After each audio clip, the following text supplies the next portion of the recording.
Welcome to New Zealand Travel News, the segment where we go over the news that people looking to travel to or around New Zealand may care about. We are the team behind New Zealand's largest travel guide, NZPocketGuide.com. I am Robin, and this is Laura. And today, we are in HD. Alright, so all our news today comes from Radio New Zealand, also known as RNZ. So starting with our first piece of news, which is entitled The Heaphy Bridge on the Great Walk Irreparable, published on the 22nd of February. The flood-damaged Heaphy Bridge on the Heaphy track has been written off by structural engineers and cannot be fixed. The 147-metre bridge on the Great Walk was damaged during the torrential rain earlier this month. The shorter Gunner Bridge was also damaged, but engineers say it can be fixed. Parts of the Heaphy track are open, but the section between the Heaphy Hut and the James Mackay Hut remains closed due to a slip on Mackay Hill. It means access along the full 78-kilometre track will not be possible until further notice. DOC, which is the Department of Conservation, has established a Buller Floods Recovery Project team to coordinate repair work on the Heaphy and other tracks in the region. Its findings will determine what needs to be done safely to reopen the Heaphy for trampers and mountain bikers.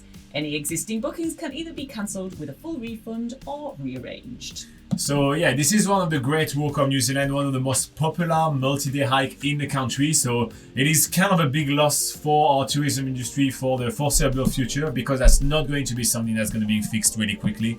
They sent a whole team by helicopter over there to do an assessment, and they did realize that there was extensive work that was needed to be done. But the good news about that is that this is a track which is actually used by a lot of people and generate quite a significant amount of revenue for the Department of Conservation. So there are funds available in order to be able to repair that track, unlike many other tracks which are much less profitable for the Department of Conservation. So we do have hopes that the Heaphy track will be able to reopen maybe before next summer, hopefully before the next busy season, but yeah.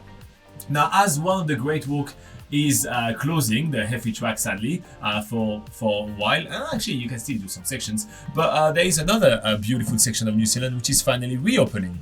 Yes, so this is Te Urewera and Lake Waikaremoana to reopen.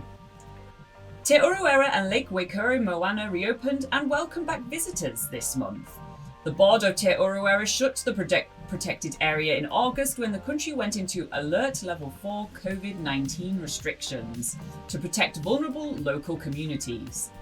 The decision also gave time to prepare for the arrival of new variants of the virus, including raising vaccination rates. Lake Waikaremoana reopened to visitors on Waitangi Day, and all tracks, huts and campgrounds, including the Great Walk, are open since the 14th of February. Te Urewera Board Chair Tamati Kruger acknowledged those people who had missed out on coming to the area during the closure. However, Kruger asked those visiting Te Urewera to come with respect. In 2014, Te Hoi's homeland, Te Urewera, was acknowledged as an identity and legal entity. The iwi cherishes its roles as hosts and kaitaki, otherwise known as stewards, of a living place.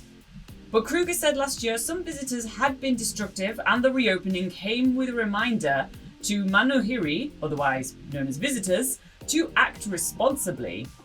He asked visitors to plan to pack out what they bring in, to avoid bringing plastic, and to check boats are clean before going into the lake. Yeah, so Lake Waikaremoana is actually basically held now by the local iwi, so it's not an area which is held by the Department of Conservation anymore. So they can actually work on two different kind of rules. And due to COVID-19, they basically closed the whole area because there is a lot of remote communities over there with a lot of elders, and they really wanted to take zero risk with COVID. So finally, the place is reopening, and it's a pristine place of New Zealand. And pretty much every time we do some walk in New Zealand, we find some little wrappers a little bit everywhere. Come on, guys, just don't do that. If you do a beautiful walk around the country, don't litter. Yes. Okay. Our final next news. Yeah. Our final piece of what I think is probably the biggest news of the week is the end of self-isolation.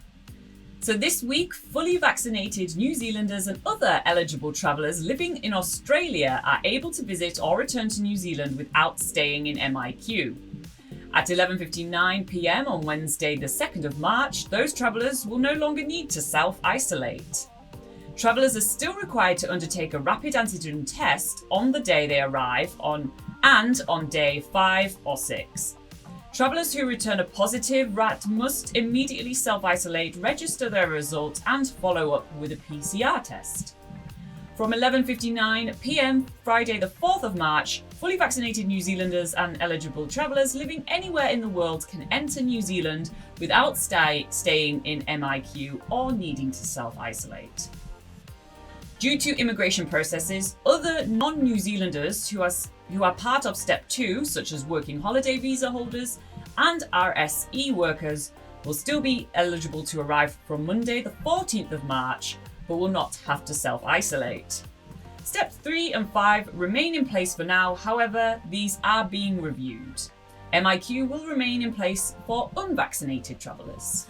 Alright, so the thing to keep in mind with this news right here is that self-isolation now is waived for every single stage. So no matter which stage you are going to be in the process of the border reopening, you will not have to stay in self-isolation. That's what the news is. However, the stage reopening is still in place. So if you were on stage 5, you haven't changed stage and you cannot come to New Zealand right now without self-isolation. This hasn't changed. It's just the elements which was self-isolation requirements has been waived.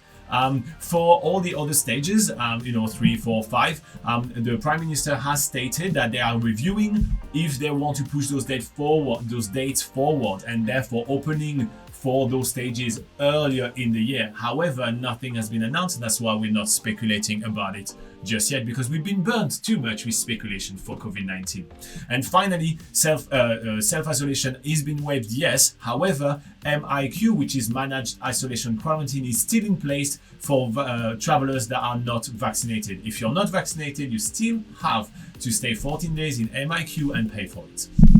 Okay. All right, we like to finish our news segment with something a little bit more joyful, because usually the news are a bit dreadful and blah, not that fun. So we decide to usually showcase a travel deal of the week. And so this is a travel deal that we find for you guys, and this is a non-sponsored segment. It's just things that we find fun and that can save you money. We have not been paid to talk about this. Okay, so our travel deal of the week is explore Rotorua's city and lakes with Rotorua Duck Tours. The unique tour in a World War II amphibious vehicle is now only 195 New Zealand dollars for a family ticket. So that's 2 adults and 2 children, saving 75 New Zealand dollars. Here you go. If you want to do on a duck tour, duck truck tour, you can do that Cheaper now. without breaking the bank. Anyway, I thought that was a funny one to finish up with. Alright, so that wraps up this new segment. Don't forget to hit like and subscribe to award all our hard work and stay up to date with all our videos. We do have a full videos about the latest border announcement, so you can see us cover that in depth. Plus, check out NZ Pocket Guide for thousands of tips, hidden gems and much more. And if you feel extremely generous, you can join us on Patreon for exclusive perks. In the meantime, bye bye!